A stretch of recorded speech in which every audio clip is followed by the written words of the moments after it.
After the ascension, we don't step into distance. We step into holy waiting. The disciples come down from the hillside and return to Jerusalem, carrying both tenderness and uncertainty. In the next episode, we'll enter the upper room with them, where prayer holds a fragile hope and where God begins to work quietly, preparing hearts for the gift that is about to come. Before the sun rises, there's a kind of quiet that doesn't feel empty. It feels expectant. Picture Jerusalem in those days after the ascension. The streets still look the same. The stones are still cold in the morning air. And yet the disciples carry something new in their hearts. A promise that sounds almost too large to hold. Jesus has told them not to leave, not to rush, not to try to prove anything, just to wait. And waiting can feel like a test, can it? Especially when you're already tired, especially when you've already been through so much. The disciples have seen the cross. They have touched the wonder of the resurrection. And now they are asked to stay in one place with no visible signs, only His word. Tonight we'll step into that sacred tension. We'll listen to Jesus' promise with a gentle heart. And we'll discover that this power is not pressure. It is the Spirit of God strengthening what is fragile. And we'll sit with one simple question many believers ask: what does Acts 1:8 mean? Let's begin with a prayer. Lord Jesus, we confess how quickly we panic when we don't know what comes next. We bring you our tired faith, our unfinished questions, and our fear of being alone. Teach us to wait without hardening. Make room in us to receive what you promise. And when we feel weak, remind us that your Spirit is gentle, near, and faithful. Amen. Jesus promises power not to erase weakness overnight, but to turn fragile hearts into faithful witnesses by the gift of the Holy Spirit. In the days after the resurrection, Jesus does something quietly merciful. He doesn't leave his disciples to figure everything out on their own. Acts tells us he stays near, teaching, speaking of the kingdom, steadying hearts that are still learning how to breathe again. And then he gives them a command that sounds simple until you imagine living it. Do not depart from Jerusalem, he says. Wait for the promise of the Father. Acts chapter 1, verse 4. He speaks of being baptized with the Holy Spirit, something real, something near, but not yet seen. That is where the tension enters the story, because waiting can feel like standing still while your mind runs in circles. Waiting can feel like being exposed, especially when the world outside still feels dangerous and your own faith still feels tender. And the disciples respond the way many human hearts respond. They ask a question that reveals their longing for certainty. Lord, will you at this time restore the kingdom to Israel? They want to know the timeline. They want to know what happens next. They want to know how the world will finally make sense. But Jesus does not shame them for asking. He answers with gentleness and truth. It is not for you to know times or seasons. In other words, you don't have to carry the whole map. And then he gives them something stronger than a schedule. He gives them a promise with weight and tenderness. You will receive power when the Holy Spirit has come upon you, and you will be my witnesses. Acts chapter 1, verse 8. Notice the words Jesus chooses. He doesn't say, you will manufacture power. He says, you will receive. This is not pressure. This is not performance. This is God's gift. The power Jesus promises is not the power to dominate. It is the power to remain faithful, to speak with courage, to love without collapsing into fear, to endure, to forgive, to keep going when human strength runs out. So let me ask you gently, if it were you standing there hearing Jesus say, you will receive power, would you feel comforted, or would you feel afraid you won't be enough? Because the heart of this passage is not that the disciples are already strong. It's that Jesus is preparing to make them strong in him. And that preparation begins not with rushing outward, but with waiting inward until the promise is given. And once we understand the promise, we're ready to see the path it opens. A witness that begins close and slowly widens outward, step by step. Acts 1:8 is not just a promise, it's a path. Jesus shows them that the Spirit's power will carry hope outward, one faithful step at a time. When Jesus says, "You will receive power and you will be my witnesses," he doesn't leave the disciples with a vague feeling. He gives them direction.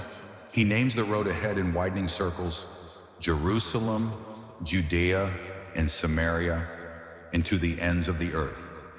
And if you pause there, you can feel how gentle and how challenging that is. Because Jerusalem isn't just a location.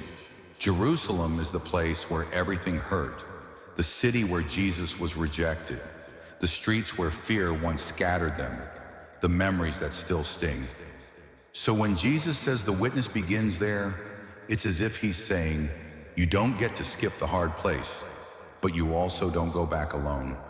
Then he says Judea and Samaria, and that carries its own weight, because Samaria represents distance, not only geography, but history, old wounds, old divisions, the places where people avoid each other.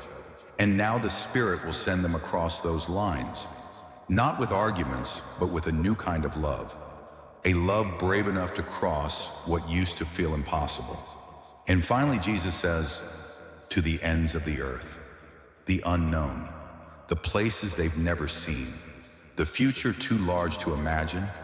This is where the emotional tension grows, because most of us want to start with the ends of the earth, the big inspiring vision. But Jesus starts with Jerusalem, with the next street, the next conversation, the next act of courage in a place that still feels tender. Here is a spiritual insight to hold on to. The Holy Spirit often doesn't give us the whole staircase. He gives us the next faithful step and the strength to take it without collapsing into fear. So let me ask you gently, if it were you hearing Jesus describe that path, Jerusalem, Judea and Samaria, the ends of the earth, where would your heart tighten first? Would it be the place that reminds you of pain? The place where you feel unprepared? The place where you fear you'll be misunderstood? Because this is what makes this promise so tender. Jesus is not demanding greatness from fragile people. He is promising that the Spirit will make them able to stay faithful, to speak with humility, to love with courage, and to carry hope farther than their fear. But notice something important. Jesus gives them the path, and then he still tells them to wait. Because power for witness is not something they can rush into. It is something they must receive. And that brings us to the fragile center of the story, the quiet, the waiting, and the open hands, where God prepares his people for a gift they cannot manufacture. The promise of power is given to a waiting church because the Holy Spirit is received, not manufactured. And now we come to the most fragile part of the promise. Jesus has just spoken words that reach to the ends of the earth. You will be my witnesses. But then he tells them to do something that feels almost too small for such a great calling. Stay. Do not depart from Jerusalem. Wait for the promise of the Father. And if you sit with that for a moment, you can feel the tension, because waiting can feel like standing in place while your thoughts run ahead. Waiting can feel like silence, and silence can stir up every fear the heart tries to hide. What if we misunderstand God's promise? What if we aren't ready? What if we don't have what it takes to carry this mission? What if the world is still dangerous and we are still weak? But Jesus doesn't speak to them with pressure. He speaks with mercy. He tells them they don't need to carry the burden of controlling time. It is not for you to know times or seasons. And then he anchors them in one steady truth. You will receive power, not you will create it. Not you will prove yourself worthy of it. Not you will force it through effort. You will receive. That word is everything, because it means the Christian life is not built on frantic striving. It is built on open hands, on trust, on obedience that remains where Jesus says to remain, until God gives what only God can give. In Luke's gospel, Jesus describes it in a way that feels like being gently covered. Stay in the city until you are clothed with power from on high. Clothed, as if the Spirit's strength will not be something they grasp, but something God places upon them like a garment of grace. So let me ask you gently, what if the silence you're in right now is not God withholding love, but God making room in you to receive it? What if this waiting is not rejection, but preparation for a strength that is deeper than adrenaline, steadier than emotion? Because the promise of Acts is not that we will never feel weak. It is that weakness will not be the end of the story. The Holy Spirit will come, and he will make ordinary trembling disciples into witnesses who can endure. And now, before we step into the heart of what this power truly means, let's pray. Not with rushed words, but with open hands.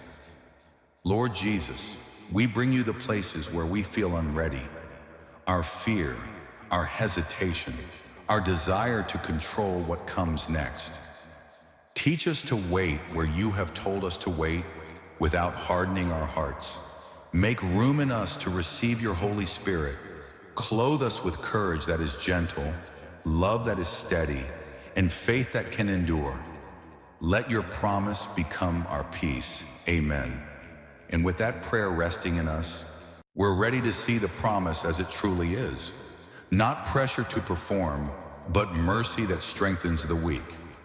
If we step back for a moment and let Jesus' words settle, the promise begins to feel less like a task and more like a shelter. The disciples are not strong yet. They are not polished. They are not fearless. And Jesus knows that. So he doesn't hand them a burden. He hands them a gift. He doesn't say, go prove yourself. He says, you will receive. And then he names what that gift will do. You will receive power when the Holy Spirit has come upon you, and you will be my witnesses. That power is not about being loud. It's not about winning arguments. It's not about appearing impressive. It is the quiet strength to love when it's costly, the steady courage to speak truth with gentleness, the endurance to remain faithful when feelings rise and fall, the grace to keep walking one step at a time, even when the road is bigger than you. And this is why the question matters so much. What does Acts 1:8 mean? It means Jesus does not send fragile people alone. He sends them with his own Spirit. He sends them with help that does not come from willpower, but from God. So if your heart is tired today, if your faith feels small, if you're in a season where you can't see far ahead, this promise is for you too. Here is a gentle question to carry into your prayer tonight. Where do you most need the Holy Spirit to strengthen you? Not for applause, not for performance, but for faithful love. Because the Spirit's power often shows up quietly, in patience that doesn't collapse, in forgiveness that seemed impossible, in peace that returns even after fear. And in our next reflection, we'll step into a simple upstairs room where a fragile community holds together in prayer and where God begins to move in stillness, preparing hearts to receive what they could never create on their own. If this time in Scripture brought you even a little peace, feel free to share it with someone who may need quiet hope today. And you're welcome to subscribe so we can keep walking together slowly, gently, one sacred moment at a time. Amen.